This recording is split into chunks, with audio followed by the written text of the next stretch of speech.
Man of Steel was definitively amazing. Everything from the acting, directing, storytelling, right down to the special effects, it was all phenomenal. Just stunning. But what else can you expect from Zack Snyder? I mean, come on. Let's start our reasoning with one of the most amazing parts of the movie, which is Krypton. Just absolutely vibrant and lively.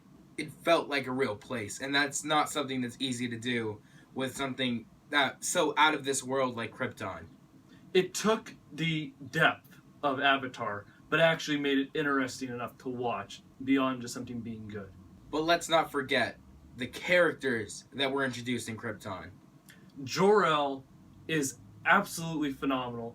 An actor like Russell Crowe was able to overcome the past and make it truly badass. For someone who is supposed to be a scientist, who is trained on his own time to become someone who could rival a warrior like Zod, it's truly amazing. The fight scene between Zod and Jor-El is amazing. I did not expect that from these early scenes of the movie.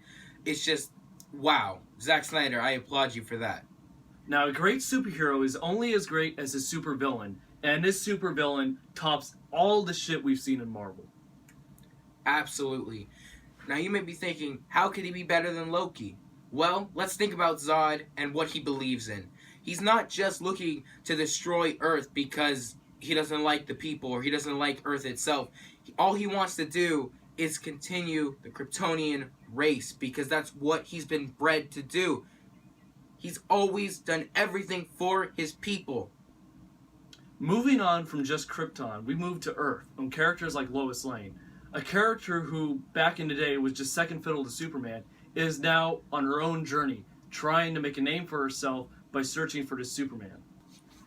Now, one thing that's always pissed me off about Marvel is the lack of military presence. And even when they are present, like with the Council in Avengers, the first thing they fucking do is throw a nuke at New York. At New York, we're going to be killing civilians. It's absolutely stupid.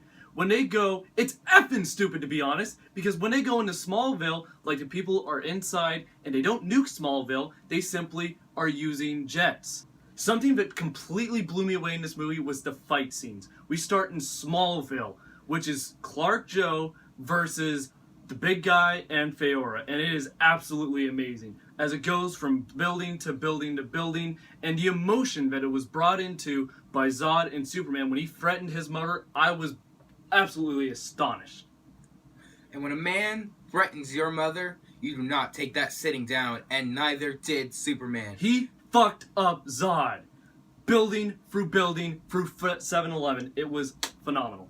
And the thing about that is that, sure, Zod is our villain, but it is not a bad thing to humanize him. When someone pounds your face into the ground the way Superman did in that scene, you're gonna be a little fucked up. But he's dealing with Earth's atmosphere. He is dealing with shit he has not dealt with before. He is achieving these powers, seeing through shit, super strength, stuff he did not have on Krypton. He trained his entire life to be a warrior on Krypton, and now he is in Clark Joe's home turf. And that's what makes the last fight scene in this movie so phenomenal. It is round 2, Dick Splash versus Zod, and I loved it. My God, Zack Snyder, you know how to direct fighting. Yes, he does. The way that fight starts, when he's like, you are defending the squalor, you are abandoning your home, what have you done? You have chosen Earth above Krypton. The passion is there, so when they fight, you know it's real. And one of Zod's best lines, if you love these people so much, you can mourn for them. My God, the writing. Zod is such a great character, and when he says that line, you truly believe it, because you know everything he's done has been for Krypton. He doesn't give a shit about Earth. No matter how cruel his actions have been, it has been the betterment of his people, and Clark Joe has taken his people from him.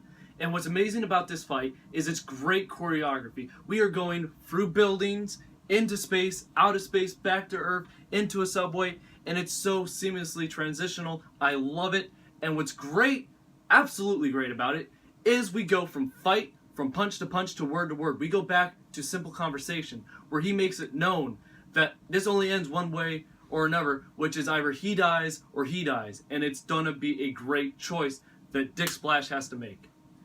Yes, when Zod dies at the end of this movie, I don't know how people could feel upset by that.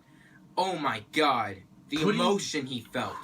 Putting a character for that sort of choice, it is like simply Breaking Bad-esque that he had to go through something like that. Wow. Clark, I applaud you. I've always thought of you as kind of the white bread of the Justice League, but my god. Didn't we all?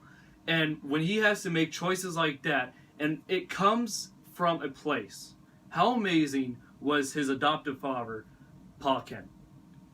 My god. Pa Kent. Wow. When he died in that tornado, I was misty-eyed. It's such an emotional scene. The music is beautiful, and my god. The way he puts his hand out, saving the family dog, saving that little girl, it was sacrifice. And it's something that comes in Batman vs. Superman when Clark has to sacrifice himself for the greater good. He does the exact same thing his father did, and it's absolutely beautiful. Because his father raised him right. Pa Kent taught him to care about not himself, but the people. And sure, he is kind of an asshole sometimes when he says, you should have let those kids drown. But no, he didn't want those kids to die. He knows Clark made the correct choice. But it hurts him to see his son have to go through what he's going through now. And he wants people to live. He loves the world. But he's afraid for his son. And that's what truly matters to him. Being an asshole does not mean you can't be a good person. Because that's what Pa Kent is. He is an asshole full of good. And one of the favorite scenes that I have to those characters is when he shows him his spaceship that he came in. And little Clark Joe is just like, can't I just keep pretending that I'm your son, not just being from outer space, that is going to change the entire perception of the human race? And Pa Kent is just like, of course you're my son. It's not pretending. You are my son. Absolutely.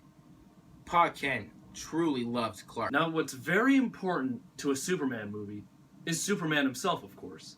And the way we're able to see little Clark Joe transitioned into Dick Splash, transitioned into the Man of Steel, is absolutely brilliant. The questions he's faced with, the situations that he's put into, it is phenomenal.